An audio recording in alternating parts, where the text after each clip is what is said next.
Welcome to the deep dive. Today, we're getting into something pretty significant, but also really practical. Yeah, it's this idea of making, a lasting difference, specifically focusing on what the source calls unreached people groups, or UPGs. Exactly. And how we, you, the listener, can actually get involved. We're drawing from this document 006 Practical Ways to Make an Eternal Difference. Right. It outlines 6 clear ways to engage, which is great because sometimes this whole area can feel, well, a bit overwhelming. Or maybe distant, like it's something happening far away that we can't really touch. Precisely.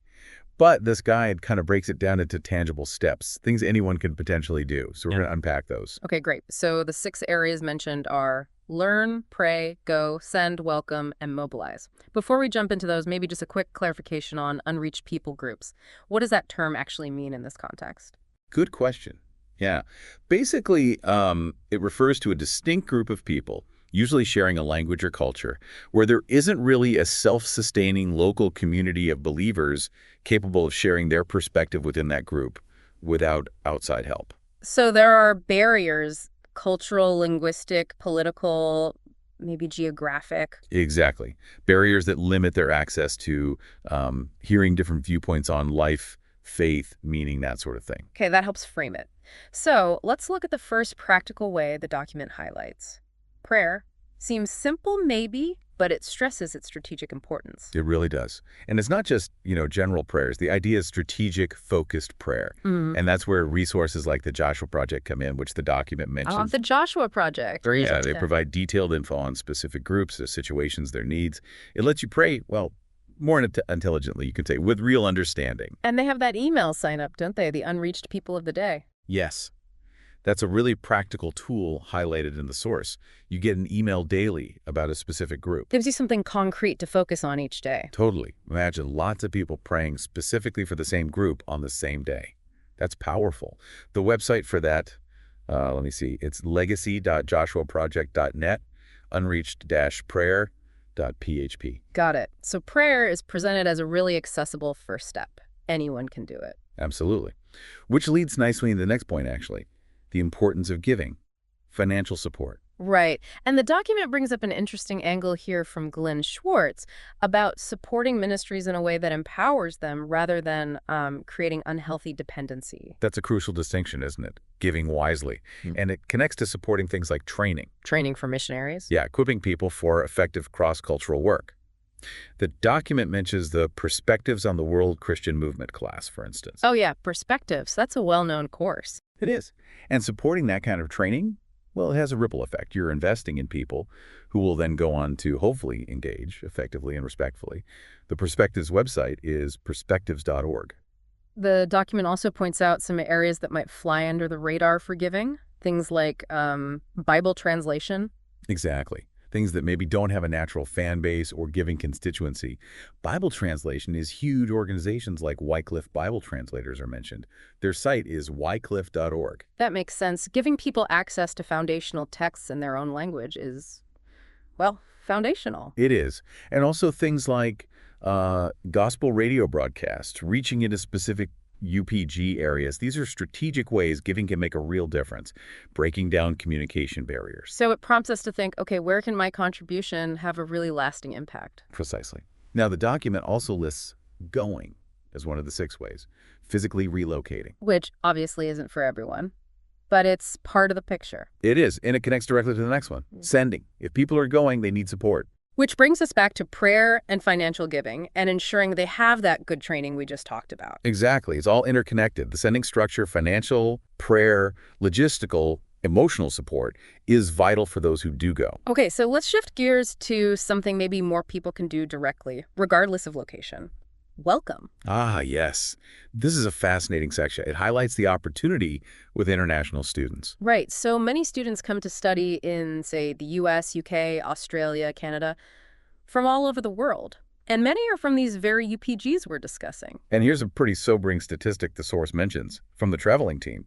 Something like 80% of international students might never even get invited into a local person's home during their entire stay. 80%. Wow, Oh. that's a massive missed opportunity for connection. Isn't it? And the document points out, it's often not that hard. Many students want to learn about the local culture, make friends, practice their English. So simple things like university hospitality programs or just inviting someone over for a meal. Yeah. Churches sometimes have meal in a home initiatives, Yeah. just basic friendship and hospitality. It seems small, maybe, but it can be huge for someone far from home. And it directly connects to reaching UPGs because you're building bridges with individuals right here. Absolutely. You're creating a space for genuine relationship and potentially for sharing perspectives they might not encounter otherwise. Which actually leads to another point the document makes. The unreached aren't always over there. Exactly. With global migration, refugees, people moving for work, many cities now have significant populations from UPGs or countries considered closed to outsiders. So our own neighborhoods, our towns, they've become incredibly diverse. Right. And the source suggests that sometimes people who have moved away from their home country might actually be more open to exploring new ideas. They're in a different context, maybe questioning things. So practically, what does that look like for us? It means being a good neighbor, basically. Reaching out, offering friendship, helping people navigate a new culture. It's about being welcoming and building relationships in your own community. You can be a sort of home-based missionary in a sense just by being a friend. In a very real way, yes. Now, to help people continue learning and engaging, the document lists some resources. Okay, good. Because learning was the first point on the list. Right. So it mentions the Perspectives class, again, perspectives.org. Highly recommended for a deeper dive. But that's There's Frontier Ventures Mission Frontiers Journal. That's missionfrontiers.org. Good for staying current on what's happening globally. keep you informed. Okay. And for books, YWAM Publishing, that's ywampublishing.com, and the William Carey Library, missionbooks.org. Both have tons of relevant stuff. So lots of avenues for learning more. The idea being, as you learn, you might find where your specific interests or gifts could, plug in. Exactly. You start to see, okay, maybe this is an area I feel passionate about, or maybe my skills could be useful here. It helps you find your niche. The document also briefly touches on mobilizing others, right? Like serving on a church missions committee. Yeah, that's the sixth point. Mobilize. It's about inspiring and equipping others in your own circle, your community, your church, sharing the vision. Spreading the awareness and the opportunities. Right.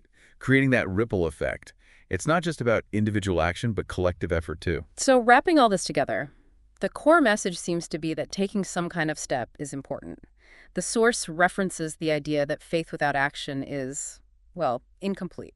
Exactly. It's an encouragement to move beyond just knowing about UPGs to actually doing something, even if it feels small. Yeah. Prayer, learning, giving, welcoming. All these different pathways. So we've covered the 6 ways: learn, pray, go, send, welcome, and mobilize. The big takeaway is that there really is a role for everyone. It's not just for specialists or people who move overseas. Absolutely. Whether it's consistent prayer or thoughtful giving or opening your home or learning more, it all contributes. So maybe a challenge for you, the listener, could be to pick one thing this week.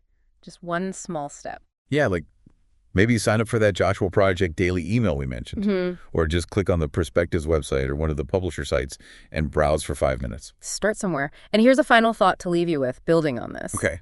What if just, say, 5% of people who hear about these ideas actually took one consistent, practical step? What kind of impact could that collective action really have? On communities, on individuals who currently lack access to different ways of thinking or spiritual connection. Yeah. What could our world start to look like if more of us intentionally built those bridges of friendship and understanding across cultures right where we live? Something to think about.